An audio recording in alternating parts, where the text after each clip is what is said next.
Suzanne's Paparazzi Jewelry, 24/7 shopping available. 160920 is the code. Show her some love, like she showed us.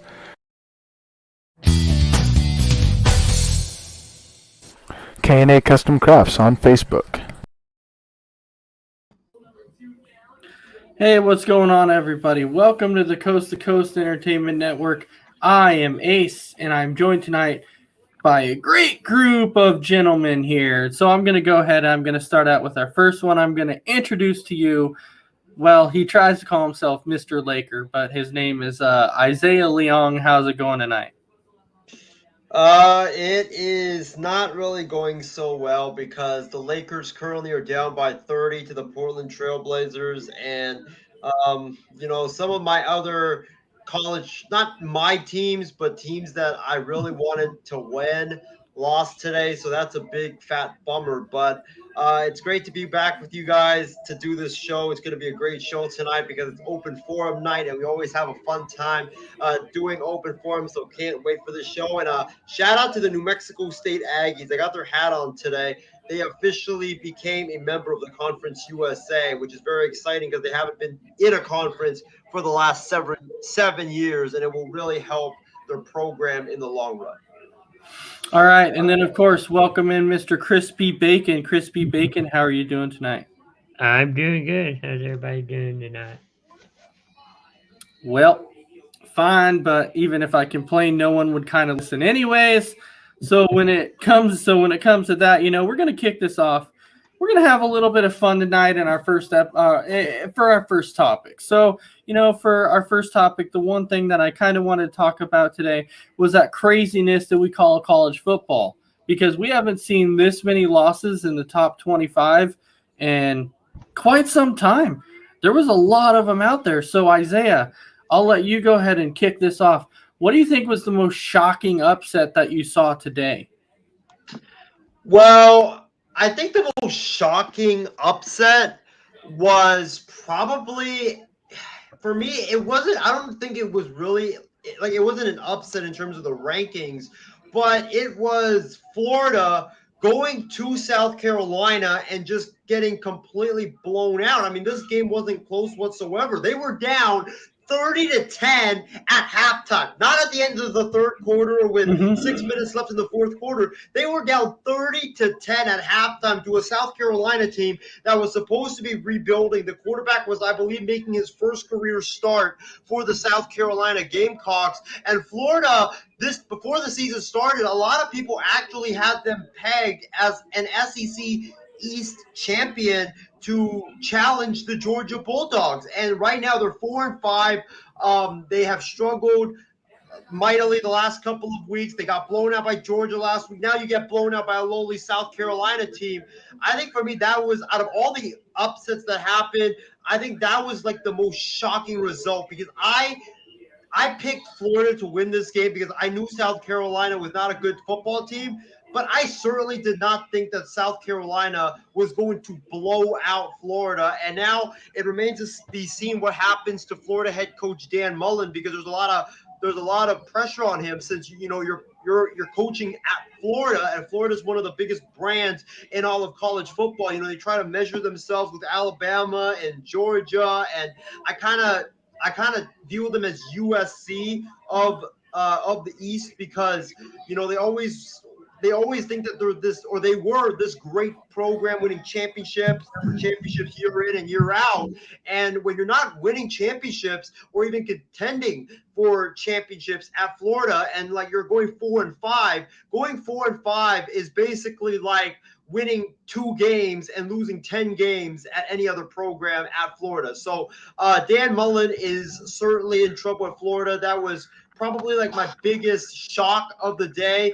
But in terms of the other games, I got to say Michigan State going into Purdue, although I did have a sneaky suspicion that Purdue was going to win that game, since Purdue keeps like upsetting every top 5 team that they play at home whenever they have a chance. I thought Purdue could win that game, but I didn't think Purdue was actually going to manhandle Michigan State and push them around on offense. So that was another big shock from the college football week 10. Yeah, the thing is, though, is like, it's funny. when you see Purdue on your schedule and you're a top 4 team, you kind of get scared. And you wouldn't think a little school like a little college like Purdue would be scary. But for some reason, if you're in the top 4, they have your number. I don't know what it is, but they beat Michigan State today in the top 4.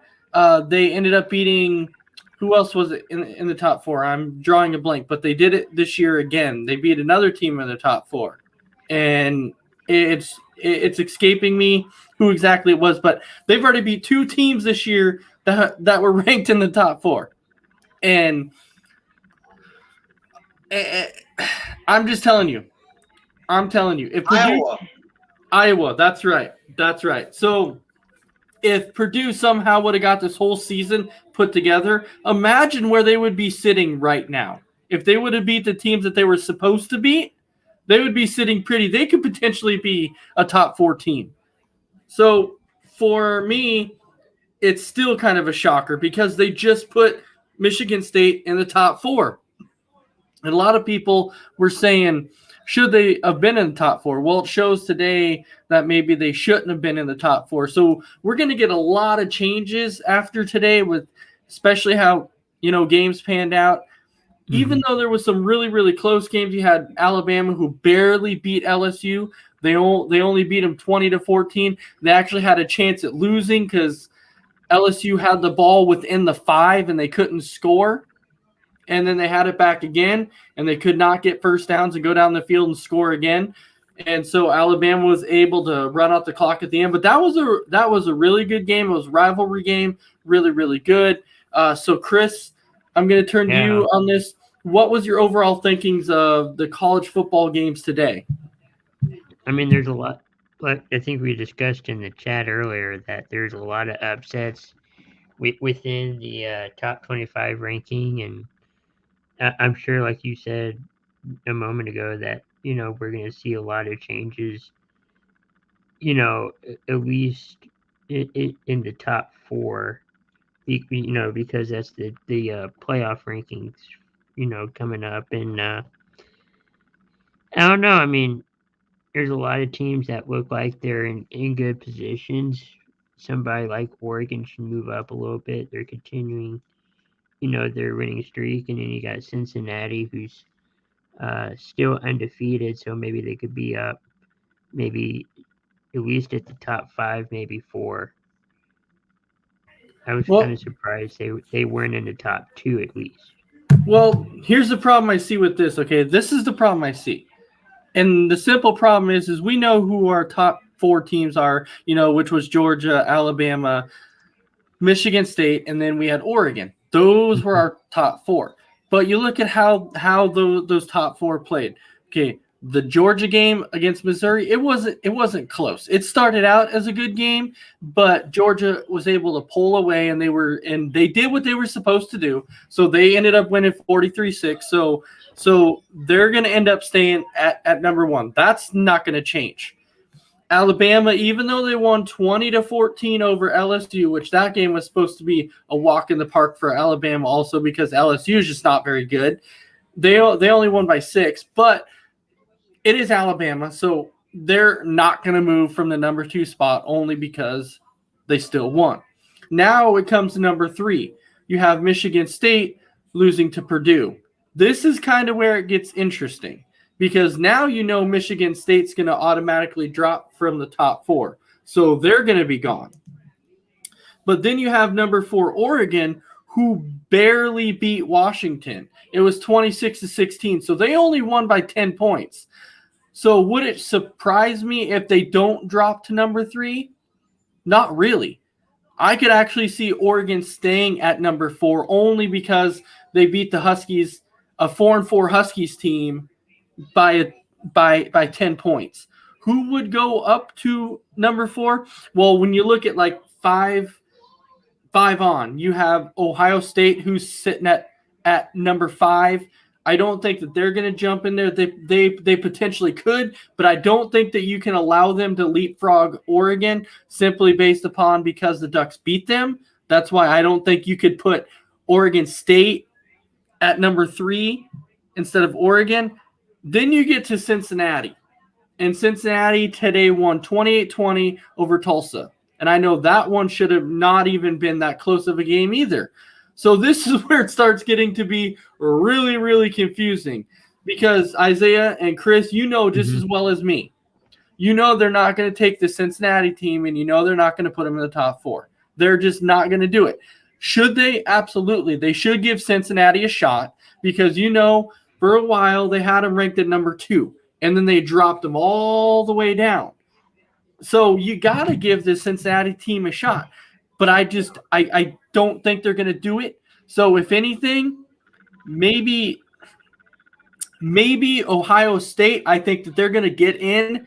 They're going to get in the top 4, I do believe. Don't be surprised, though, and I'm telling you, Isaiah and Chris, don't be surprised if they actually somehow leap Oregon and go into that 3 seed, which it should not happen, only based upon Oregon beating them. It shouldn't happen. But don't be surprised if it does. That's all I'm saying.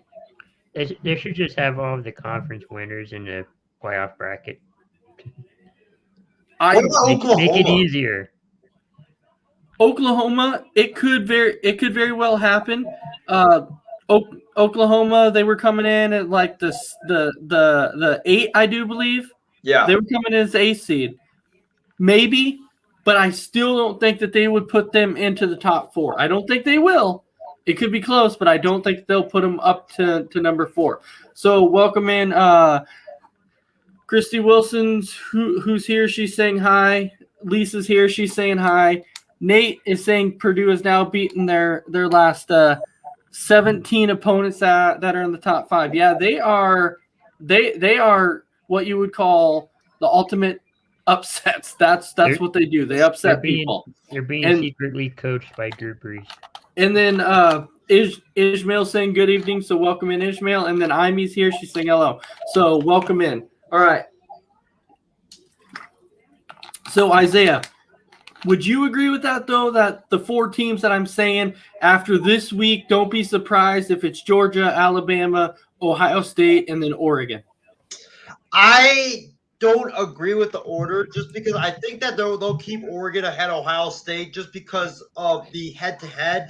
Because if you listen to the committee chairman after they released the first ranking, he said that the reason why they put Oregon ahead of Ohio State, even though Oregon has looked really sluggish the last couple of weeks, is because of the head-to-head. So it seems like they really value the head-to-head, and Oregon beat Ohio State. So I think that until Oregon has that second loss and has more losses than Ohio State, I think that they will always be ahead of Ohio State.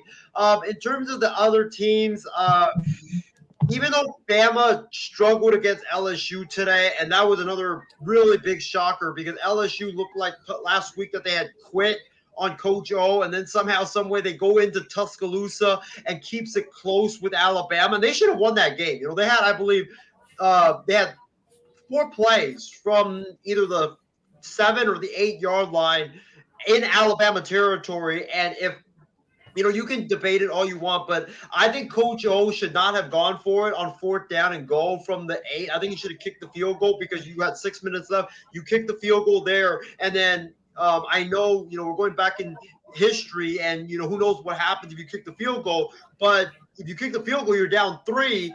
And with how well your defense was playing, I would have trusted them to get another stop, and then they'll put you in field goal range. I know Bryce Young ultimately got strip sacked, and LSU, I believe, had the ball at Alabama territory. You could have, had the field goal to win the game. But that one was another big-time shocker.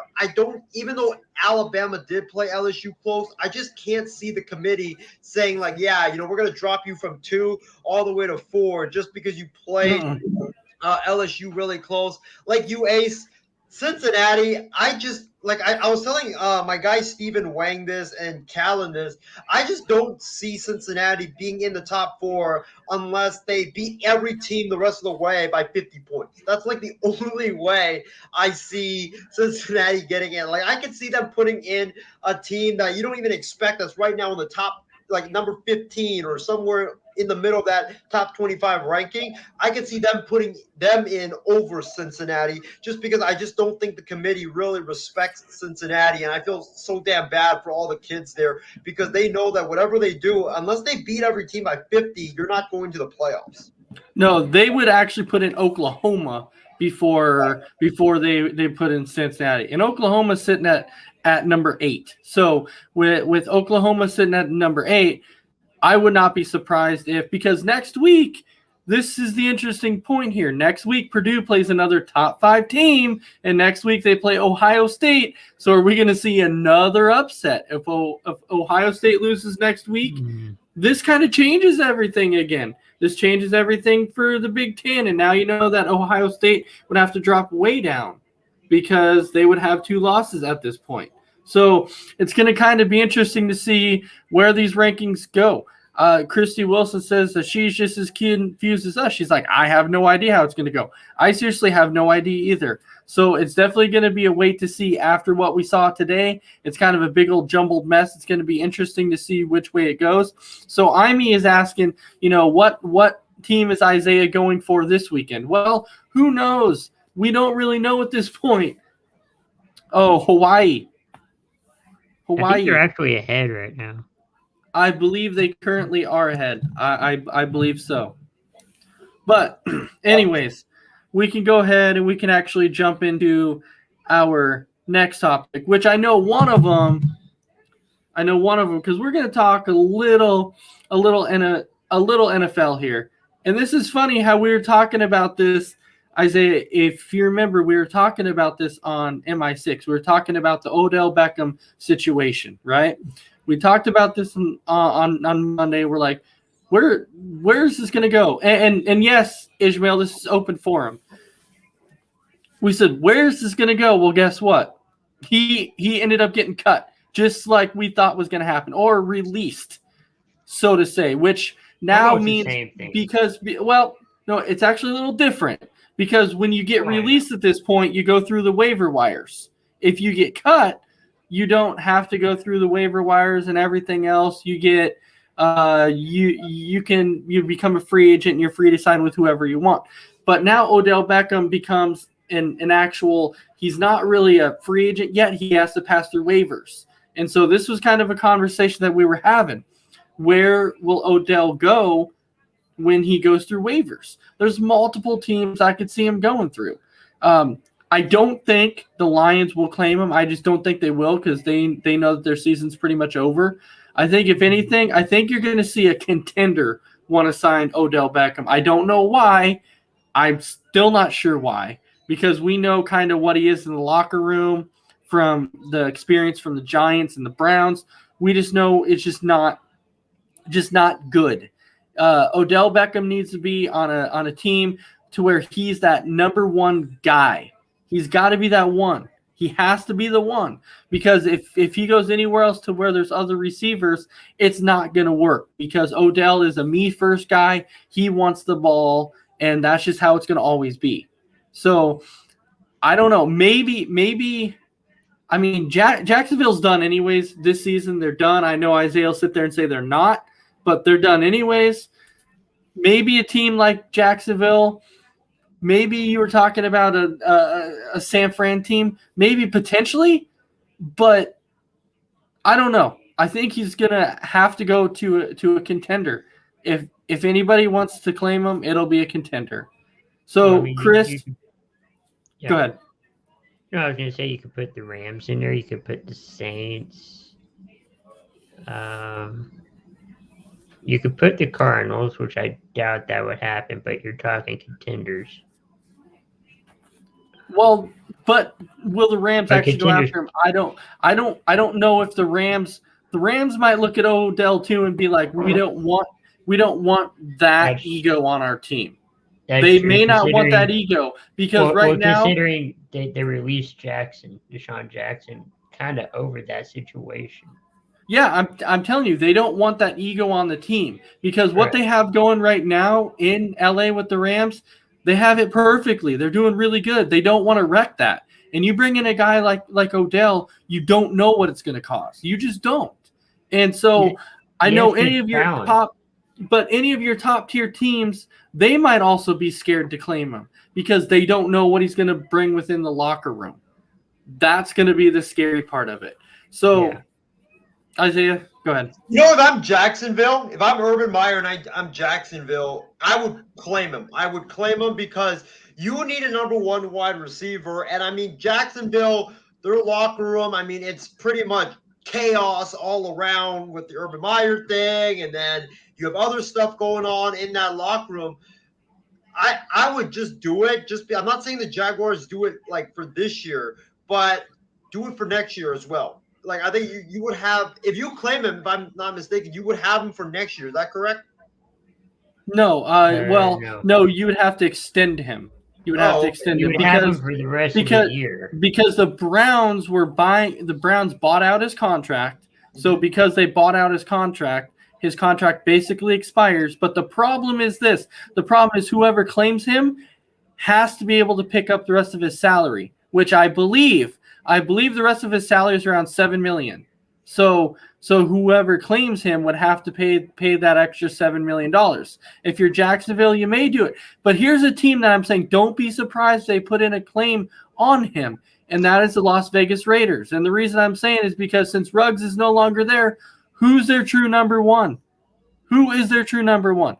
Their tight end is Darren Waller, which technically right now you consider as their true number one. They need that true number one. That's what they need. And so Odell might look at the Raiders and be like, this might be a good situation.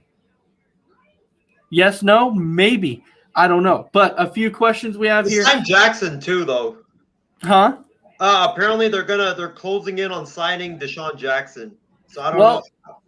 They definitely need that help, though. They definitely need that help. They do. They need the receivers because right now they don't have them. But Ishmael is saying, what do you guys think of Mississippi State coach Mike Leach basically throwing his kicker under the bus and announcing open tryouts next week for kicker position after he missed 4 field goals? The thing is could this. be just scaring the kicker. He could be. But the thing is it wrong? I don't think it's wrong. Now, if you have there's certain situations though. There's certain situations when it's wrong, and there's certain situations when it's okay.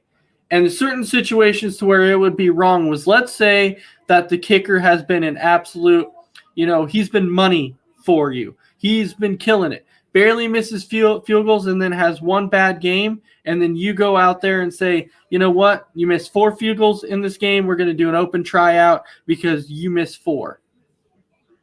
That, I'm like, he's been money for you. Let's not do that. But if you're a kicker that constantly misses field goals and then you end up missing 4 in one game, I don't blame him at all. At that point, you got to be like, you know what? I'm sick of this. You keep missing field goals. I keep having your back. I keep sticking up for you. Enough's enough. I can't do it anymore. And so at some point, you would have to move on. I actually watched that game today, and apparently that kicker missed a 23-yard field goal. I think he also missed like a 35-yarder, and then he also missed, I believe, a 40-yarder, and then he missed the game-tying 39-yarder when Mississippi State had drove down the field and into field goal range. But I believe they had only like 21 seconds left, and they somehow, someway drove down the field. And he's the reason why they lost the game, because they lost by 3. Imagine if he makes all those field goals or even misses or makes just 3 of the 4 field goals, Mississippi State wins that game. So I don't blame Mike Leach. I mean, this is regular life. If you're not doing your job, someone's going to come and take your place. And Mike Leach is not here to, babysit his players or make his players feel good. He's there to win, and it's really tough to win in the SEC. So you might as well just have open tryouts for kickers. Who knows? Maybe me, Chris, and Ace, we can fly down to Mississippi and maybe we can try out for that open kicker job. You know what? I would try. But the thing is I know I can't kick. So I can't kick. If there was an open tryout, I would look at it like this. If we were to walk to the stadium and the coach is like, look, I have 3 people here trying out. It's you, Isaiah, and Chris. At the end of the day, I'm signing 1. In my head, I'm thinking all I have to do is beat out the two of you, and I'll get signed. But I know within a week I'm going to be cut because the coach will look at me like, man, did I make a mistake? This guy can't kick. Absolutely. I give kickers a lot of credit. It's not as easy as people think it is. I've attempted to kick before without anybody rushing me. I'll tell you, it's not easy, man. It is not easy. And when you have people rushing you, you have like 11 guys that are trying to rush you at one time, man. It's not simple. So I give kickers a heck of a lot of credit. Okay, a heck of a lot of credit. We got to call up Randy. We need to call up Randy and have him try out for this open job. Oh, sure. Why not, right? Why not? All right, so moving on here, moving on to our next topic, since we don't have any other topics rolling in currently, we can talk a little bit about, some NBA with current stuff that is going on right now. Isaiah, I finally want you to admit this. I want you to admit something you were very, very wrong on. And I'll tell you, and I hope you're starting to see it. I remember when before the NBA season started, and Chris, you might remember this too, and you might know where I'm going with this after I say it. If you remember, Isaiah, it was either on MI6 or Sportsminute, he came on and said, every move that the Lakers made, they were brilliant in making the move, and I see this team as a 70-win plus team. And it's finally time for you to admit this is not a 70-win team. It's not going to happen. They're not going to be the number one seed. They're just not going to do it. It's time for you to admit, Isaiah, that this Westbrook trade that everybody was talking about that was going to be so good, it's not panning out to what it's supposed to be. You already have Lakers fans complaining that Westbrook is taking shots and everything when he's not supposed to be. But what did you think was going to happen? What did you honestly think was going to happen? It's Westbrook. He wants the ball in his hands. He wants to take the shots just like everybody else. It looked good on paper. Keyword. It looked good on paper. But I told you, it's not going to work. It's not going to work. You have Westbrook who likes the ball. You have LeBron who likes the ball, except for when the game is on the line and then he doesn't like the ball. He likes to pass the ball for some ungodly reason. I don't understand that. Mm-hmm. And then you have Anthony Davis who also wants the ball. So I don't know, but it's time for you to admit that, Isaiah, and just say you were wrong. This is not a 70-win plus team. He's trying. I was wrong. This is not a 70-win plus win team. It's not even a 60-plus win team. We would be lucky to just get 50-plus wins with how pathetic the Lakers are playing right now. I know it's early. I'll give them that. I mean, LeBron's missed. I don't even know how many games he's missed. It seems like he plays like a couple games and then he's out for like a week every single time. Father Time is definitely catching up with LeBron. AD tonight had like a stomach illness, I believe, but I think he's not going to be like out long term. He's probably going to miss one game at the most. But, Westbrook, I wanted a third star. I really wanted a third star so bad for my Los Angeles Lakers. And it's not going well so far. It is not going well. And I think right now, when you look at the Lakers roster, I think another reason why the Lakers are doing so bad is because all the veterans they brought in to shoot the ball, to shoot the three, they're sucking. I mean, Kent Bazemore, I don't even know what he's doing out on the court. He's tremendous on defense, but he can't shoot at all. Carmelo Anthony, he's like the Lakers' best shooter right now. I believe he's shooting like 45% from three, which is really good considering that early on in Melo's career, he was not a good, efficient three-point shooter. And then, like the other guys, Ellington, who was brought in, he's been hurt most of the season. Kendrick Nunn, another guy who was supposed to be a great impact addition, he's been hurt. Taylor Horton Tucker, I don't know why they brought him back for another year. He's also been hurt. And then you have the like Dwight Howard. He's been all right. DeAndre Jordan. I don't know why they signed him. And Malik Monk is a pretty good shooter, but he's really inconsistent. So right now, you basically for the Lakers, besides the big three, your best players outside of the big three is Carmelo Anthony, a 37-year-old Carmelo Anthony, and Austin Reeves, who is a undrafted rookie. Like I don't know how that these veterans are literally getting beaten out by an undrafted rookie. It makes no sense whatsoever. He's 1 for 7. He's 1 for 7 with 3 points. Yes, tonight. But if you look at all like the rest of the games, he's been like the Lakers' better players besides like Carmelo Anthony that you could actually trust and brings the defense. But I don't know, Ace. I don't really know. What really irks me is that the Lakers keep settling for jumpers. I don't know why you guys are always settling for jumpers. Your strength is bully ball. Let me tell you, your starting rotation tonight. This is their points as far as your starting rotation goes. Anthony Davis, and we know he left the game. He played 7 minutes, okay? 2 points before he left the game in 7 minutes. All right. Bazemore, he played 19 minutes. 4 points. 4. DeAndre Jordan, he's played 20 minutes. He has 6 points. You have Russell Westbrook. He's played 29 minutes, and he has 8 points.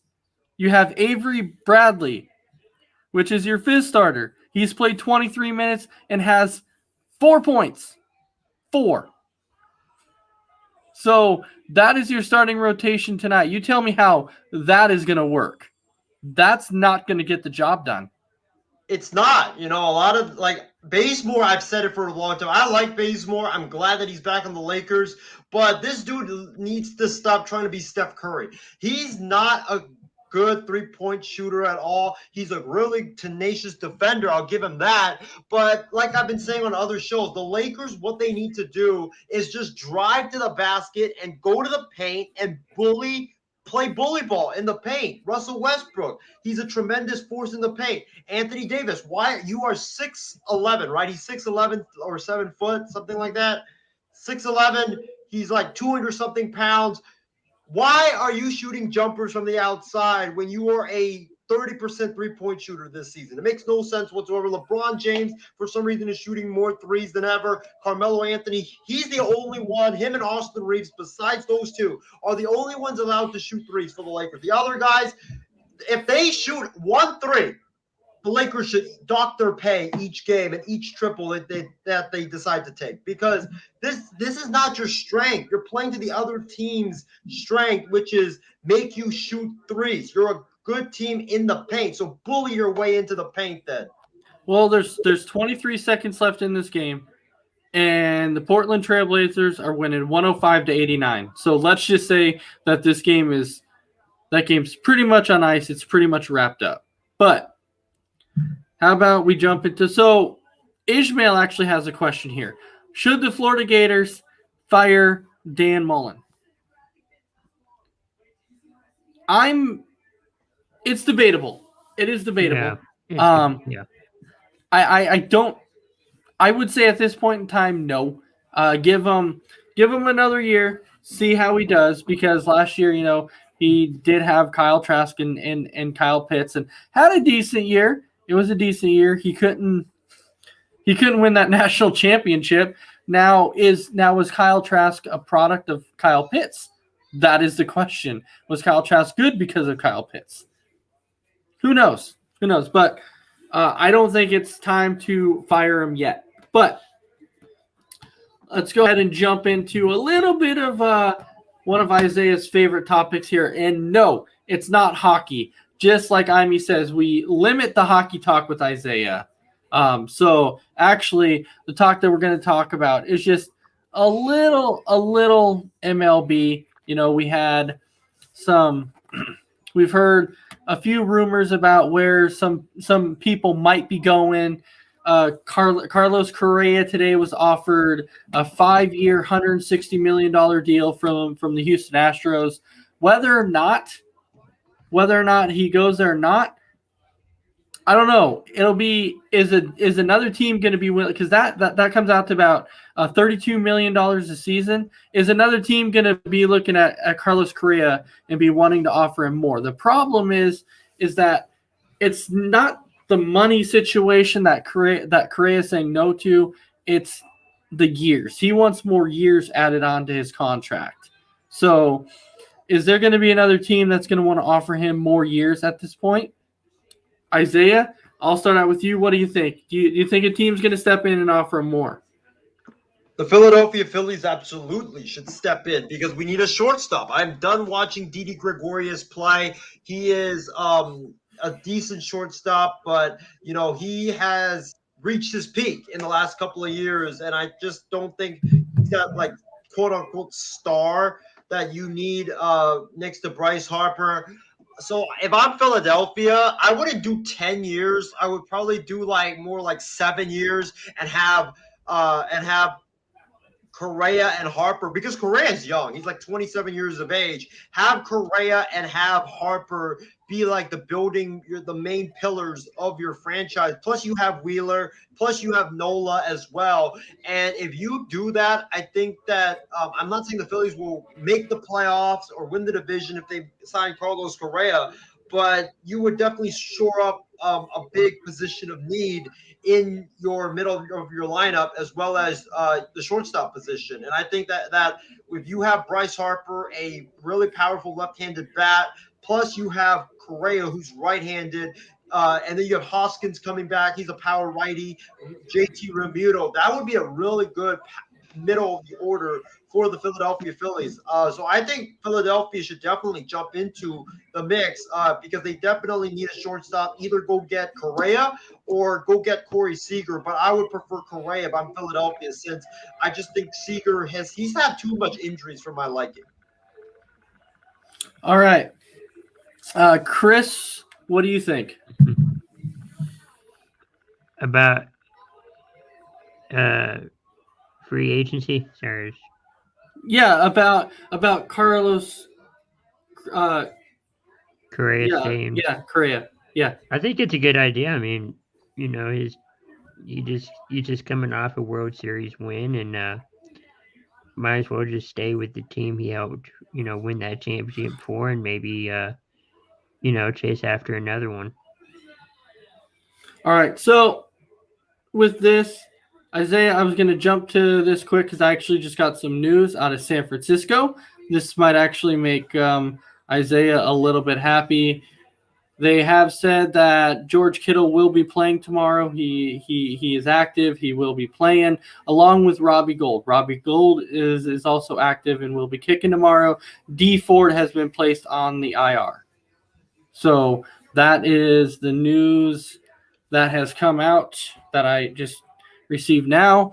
Other than that, we look forward to some of tomorrow's games, right?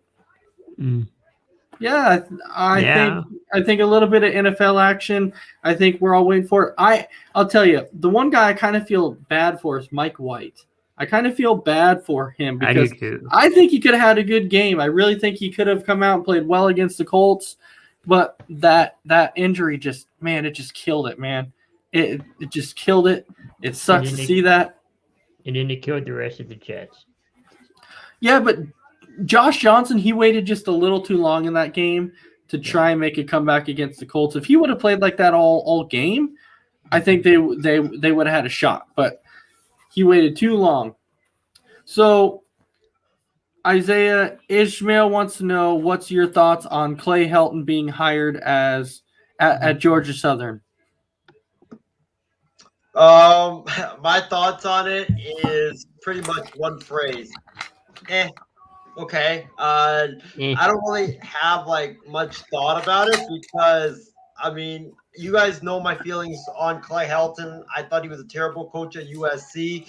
But Ace and Chris, I think you guys know this, that there's some coaches that just aren't made for like the big time programs like USC or Ohio State or Michigan or even Clemson or Alabama. There's just some coaches that are in over their heads at those programs, but they turn out to be really good coaches at these like smaller programs. So maybe Clay Helton could have success there. I know that he was a offensive coordinator, I believe, somewhere in Georgia. So I think he might have success, but who knows? I think he's like a decent coach. I don't think he's like the greatest coach in the world, but I don't really have much thought on it. I'm glad that he got another job. I'm so thankful also that he didn't like some NFL team like my Niners didn't hire him, because if they did, then I would have been really pissed off. But I think it's like an okay move. All right. So tomorrow, here's some NFL games that we have going on tomorrow. I know we have Chris's team who's taking on the Denver Broncos tomorrow. I don't think, we know that Von Miller's no longer there. So it looks to me like the Broncos might be in sell mode when it comes around to the offseason. I really do. I think that they're going to be in sell mode.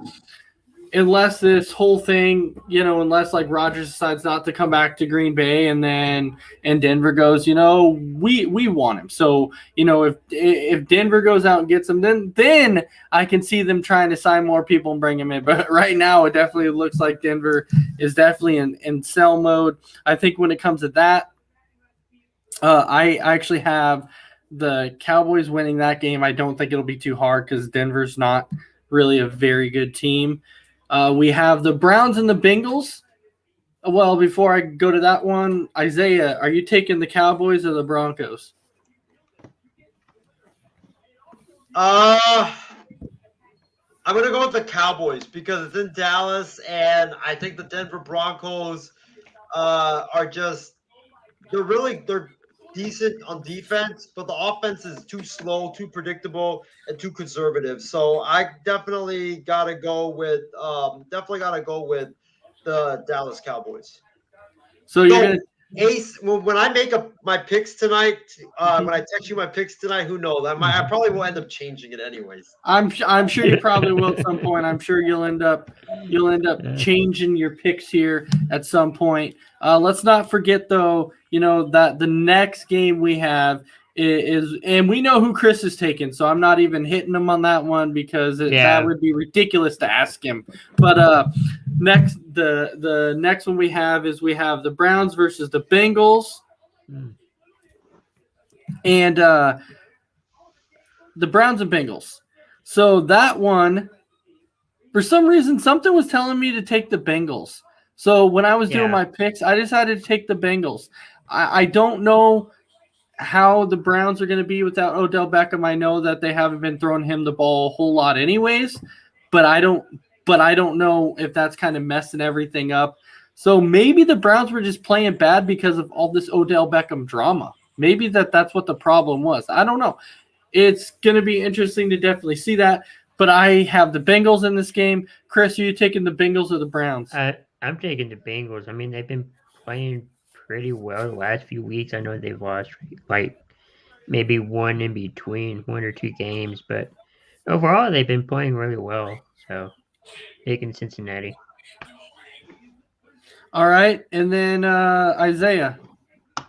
Give me the Browns. I don't trust this Cincinnati defense at all. I think the reason why the Bengals are not going to make the playoffs this season is just because of that defense. That defense gave up 30-plus points to Mike White and a Jets offense that was in after that or before that game, and they made them look good. So give me the Browns. I think the Browns are going to have a field day on offense against that Bengals defense. And if you play fantasy, Baker Mayfield is a guy that I would definitely recommend you to pick up, because if Mike White could torch the Jets defense, Baker Mayfield for sure will torch the Jets defense.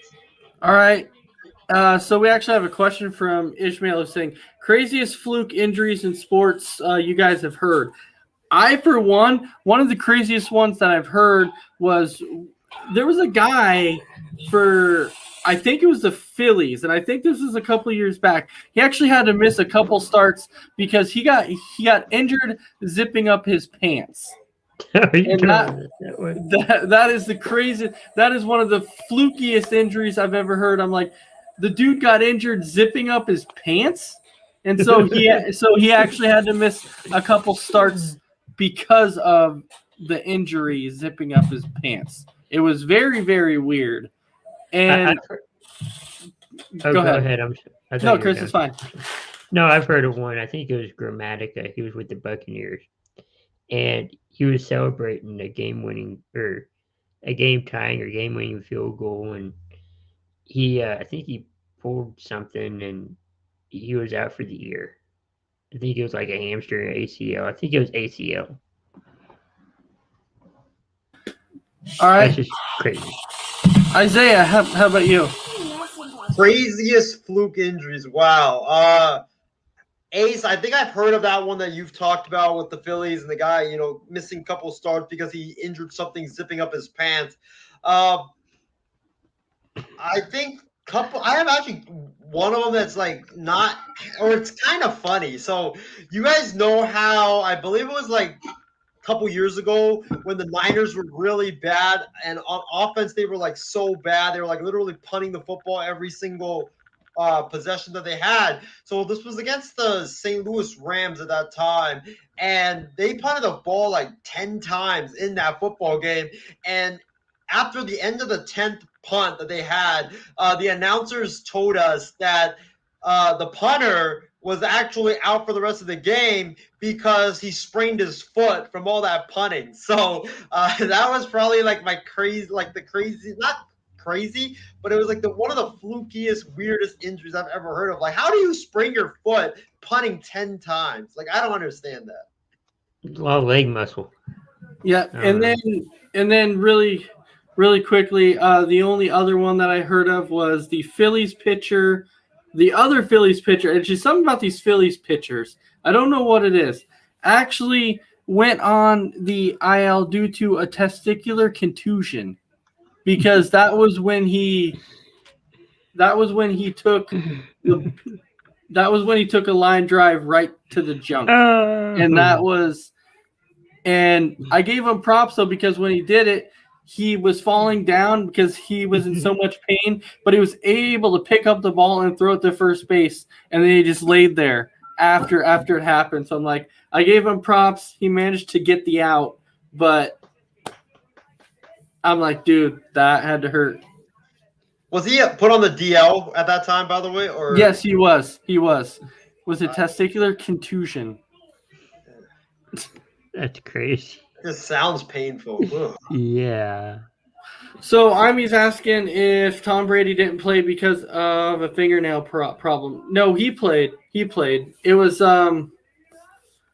somebody else who did not play because they had an injured fingernail, and I don't remember who it was. And I know a few years back Jay Cutler didn't play because he had a sprained pinky. And I'm like, okay, man. All right. That just shows he just didn't feel like playing that day. Yeah. Right. Great effort, Jay Cutler. Man, so proud of you. Bears fans must be like so happy to have you as a quarterback, missing a game because of a sprained pinky or whatever it was. He was also with the Broncos, so. Oh, right. Sprained pinky, right? Yeah. So, anyways, I'm going to have Chris and Isaiah. You two are going to go ahead and take over. You guys got this? Yep. You guys are taking over. Yeah. It's been a great show. Chris, you got it. Isaiah, you got it. You guys have a good night to all my viewers. For Sportsminute, I'll definitely see you again Wednesday. You can catch us tomorrow for Between the Ropes. So, Chris, Isaiah, have a great rest of the show. All right. All right. Chris, you want to go? Yeah. So, you want to continue with the NFL games? Sure, Since sure, you're why not? picking them. All right, so we just went over the first two. I'm getting the schedule up. The first two or three afternoon games. I'm trying to think of some off the fly while it's loading. It's kind of slow. Um, I think the 49ers are playing the Bears, right? Or was that No, last they week? actually play the Cardinals at Levi Uh, Stadium tomorrow. who do you think is going to win that game? I mean, you got the Cardinals who are coming off that loss against Green Bay, and then the 49ers looking to rebound and trying to continue in the AFC West. Honestly, I think that tomorrow's game is going to be massive for the Niners NFC West hopes, because if you don't win that game tomorrow, you're going to be 3-5, I believe. And you're gonna be, I think, like you're gonna be 3 or 4 games back in the NFC West. And when you're 3 or 4 games back of the Rams and the Cardinals, there's no way that you're gonna come back from that deficit. So you have to win tomorrow. And plus, I believe Kyler Murray, he's a game time decision, but he hasn't practiced all week. So I'm leaning towards that he's not going to play. DeAndre Hopkins has like a hamstring injury. So I don't think he will play as well, because the Cardinals don't want to hurt that hamstring anymore than it's already been hurt. So I just think that with the Cardinals potentially missing Murray and Hopkins, plus AJ Green is on the COVID list, they're missing their 3 best players. And if you can't beat Colt McCoy and whoever takes, if you can't beat Colt McCoy, then you definitely don't deserve to win the division. So tomorrow's definitely like a make or break game in terms of the NFC West for the 49ers. I'm sure here. Yeah, I mean, it's going to be a good game. I feel like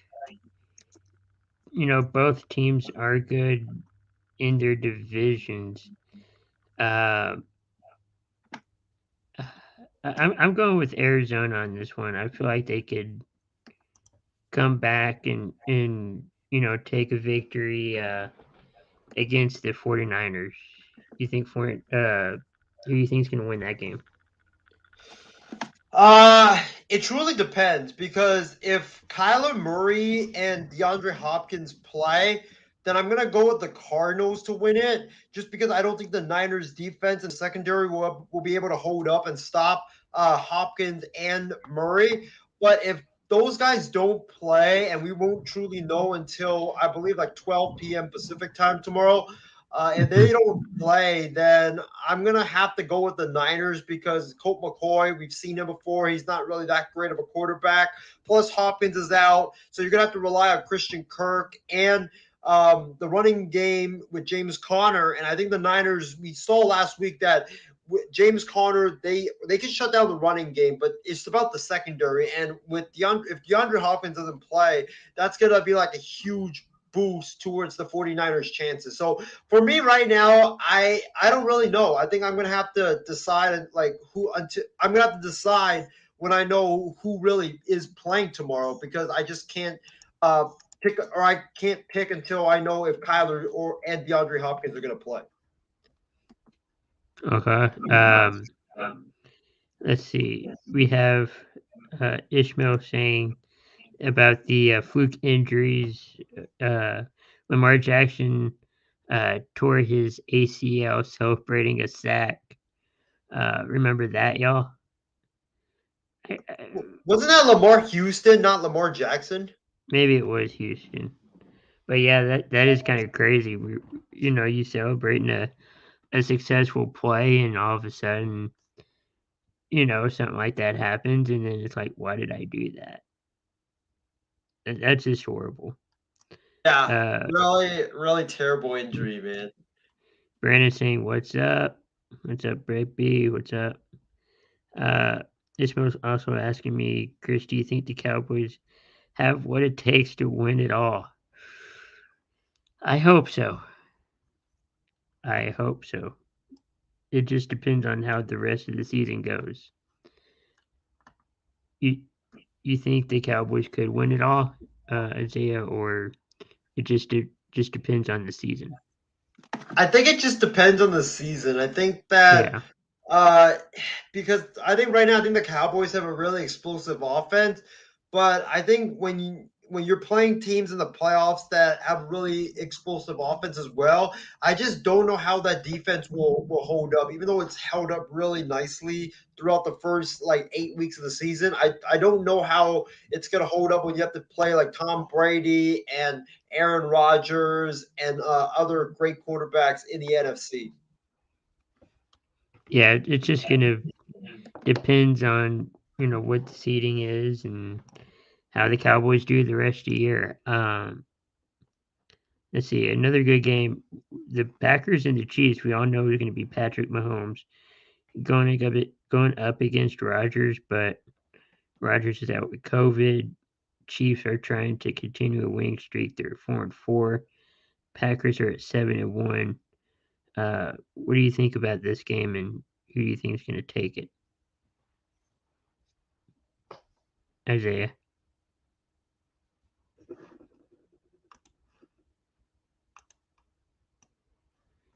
I think we just lost Isaiah for a little bit. I'm having camera issues, but I am still here, so I am so sorry for that. Um, so the Chiefs and the Packers, they have a historic, I guess you say, rivalry or, um, you know, kind of going back to their. Oh, there he is. Yeah, sorry about that, Hey. man. My computer for some reason like froze, so I couldn't see anything for a period of time. It's okay. So we're gonna go over the Chiefs and Packers. What do you think of that game?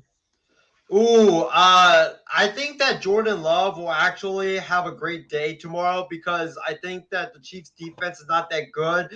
Plus, the Chiefs don't have any film on him. So, with the Chiefs having no film on him and their defense already being very weak, I just think that you could see like a day that Colin Kaepernick had back in 2012 when he just completely lighted up the Bears in his first start. And I think that's what's gonna. I don't think he's gonna have a 500 plus passing yard day. I think he will like ball out though, and it's gonna be tough because you're gonna have Mahomes on the other side, and then you have Jordan Love. I think the Packers will rely on the run game a bit early and give Jordan Love some quick hitters. But I think Jordan Love will ball out, though. I don't know if the Packers defense, which I'm worried about, will be able to hold up against the Chiefs offense. Yeah, it seems like the Chiefs' defense is really struggling this year, and I know in years past that it's been one of the most dominant or more dominant defenses in the NFL. Mahomes is still a good quarterback. You're looking at a new quarterback in Jordan Love, who this is his first start in the NFL, second in the league, or second year in the league. Um, this is going to be his first NFL game. I'm picking the Packers over the Chiefs only because Kansas Wow. City's. I know it's crazy because in any other year you would have Kansas City probably beating the Packers, Right. but it just like we say, it just depends on what kind of, I guess, week they're having.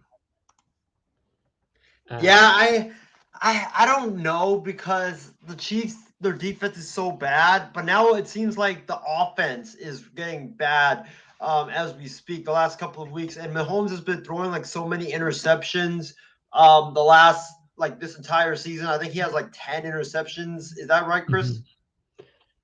Either 9 or 10, yeah.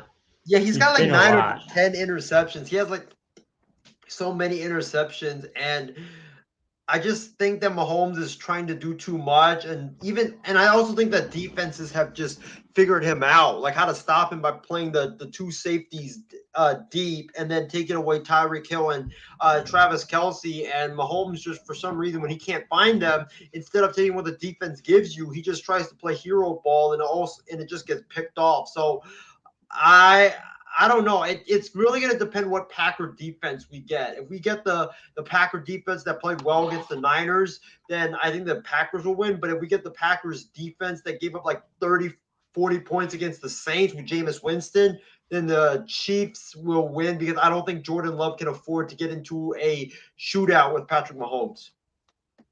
Yeah, I kind of agree with that. It's going to be an interesting game. Oh, yeah, for sure.